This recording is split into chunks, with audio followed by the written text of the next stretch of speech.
पर आ रही है। छत्तीसगढ़ में कोरोना की एंट्री हो गई है। रायपुर में कोरोना का एक मरीज मिला है, पॉजिटिव मरीज कोरोना का, यानी कि छत्तीसगढ़ में अब एंट्री हो चुकी है कोरोना की। पचपेड़ी नाका का रहने वाला बताया जा रहा है ये मरीज को जो है कोरोना हुआ है, पॉजिटिव है, लेकिन मरीज की कोई ट्रैवल हिस्ट्री सामने नहीं आई है। प्राइवेट आइसोलेशन वार्ड में इसको रखा गया है। स्वास्थ्य विभाग ने परिजनों के सैंपल्स भी लिए हैं ताकि कहीं परिजनों को तो नहीं ये जांचा जा सके, लेकिन कोई ट्रैवल हिस्ट्री भी सामने नहीं आई है, यानी कि मरीज यहीं का रहने वाला है, कहीं बाहर भी नहीं गया। तो इसको कहां से कोरोना है, इसका अर्थ यह है कि यहां पर और भी कोरोना के मरीज हो सकते हैं, क्योंकि ट्रैवल हिस्ट्री नहीं रही है, वो यहीं का रहने वाला है, स्थानीय है। तो रायपुर में ये कोरोना मरीज मिला है पॉजिटिव। तो शुरुआत हो चुकी है, पूरे भारत भर में कोरोना के आंकड़े सामने आ रहे हैं। तो लगातार अलग अलग प्रदेशों से कोरोना के आंकड़े सामने आए। तो देश में कोरोना एक बार फिर से डराने लगा है, जिसको लेकर अब एहतियातन जो है गाइडलाइन जारी कर दी गई है। हालांकि सरकारों ने चिंता जताई और नागरिकों को सतर्क रहने की सलाह भी दी है। इसी बीच दिल्ली में सरकार ने एक एडवाइजरी जारी की और सभी अस्पतालों को सतर्क रहने और कोविड से निपटने की पूरी तैयारी रखने के निर्देश दिए हैं। गुजरात के अहमदाबाद में शुक्रवार को 20 केस सामने आए, जिसने सभी को डरा कर रख दिया। मध्य प्रदेश की अगर बात करें तो यहां भी कोरोना को लेकर स्वास्थ्य विभाग अलर्ट मोड पर है। इंदौर में शुक्रवार को 2 केस सामने आए थे, जिनको आइसोलेट किया गया। अगर भोपाल की बात करें तो कोरोना के नए वेरिएंट से चिंता बढ़ गई है। सरकारी और निजी अस्पताल को अलर्ट रहने के निर्देश जारी कर दिए गए हैं। बहुत महत्वपूर्ण हो जाता है। तो छत्तीसगढ़ की अगर बात करें तो रायपुर में 41 साल का एक शख्स पॉजिटिव मिला है।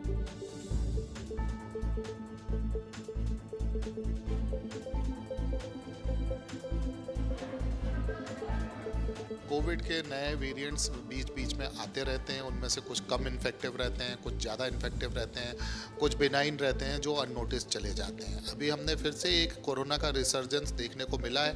हालांकि भोपाल में और भारत के में बहुत अधिक नंबर में केसेस देखने को नहीं मिले हैं, पर फिर भी लगातार इसके कुछ केसेस देखने को मिलते रहते हैं।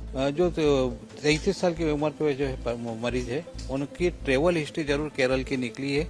और ये हमारे पास अभी कोविड के पेशेंट जितने भी आ रहे हैं, हम उनको ट्रेवल हिस्ट्री और कॉन्टैक्ट हिस्ट्री जरूर देखते हैं। तो ये जो पॉजिटिव आए हैं केसेस, ये इनको चूंकि सर्दी खांसी और बुखार की जो लक्षण, कोविड के जो लक्षण थे, उनको ऐसा लगा कि मेरे को इस तरह से लक्षण है और मैं ट्रेवल हिस्ट्री करके आया। तो उन्होंने प्रिकॉशनरी तौर पे प्राइवेट डॉक्टर को दिखाया और डॉक्टर को दिखाने के बाद उन्होंने अपनी जांच करवाई सोडानी लैब में। सोडानी लैब में ये दोनों का पॉजिटिव आया है, क्योंकि ये अलग अलग है पेशेंट्स और एक घर से नहीं, और दोनों मेल पर्सन है। तो कोरोना अब एक बार फिर से देश में डराने लगा है। अलग अलग राज्यों से खबरें कोरोना से जुड़ी हुई सामने आ रही है, लेकिन चलिए आपको बताते हैं कहां कितने केसेस सामने आए हैं। चलिए समझते हैं। दिल्ली में 23 और गुजरात में 33, साथ ही महाराष्ट्र में 56 केसेस सामने आए कोरोना के। कर्नाटक में 16, केरल में 95 और तमिलनाडु में 66 केस सामने आए हैं। उत्तर प्रदेश की अगर बात करते तो 4, हरियाणा में 5 और पुडुचेरी में 10 केसेस सामने आए कोरोना के। अगर बात करें एमपी की, एमपी के इंदौर में 2 और छत्तीसगढ़ के रायपुर में 1 केस सामने आया, यानी कि मध्य प्रदेश में भी एंट्री और छत्तीसगढ़ में भी।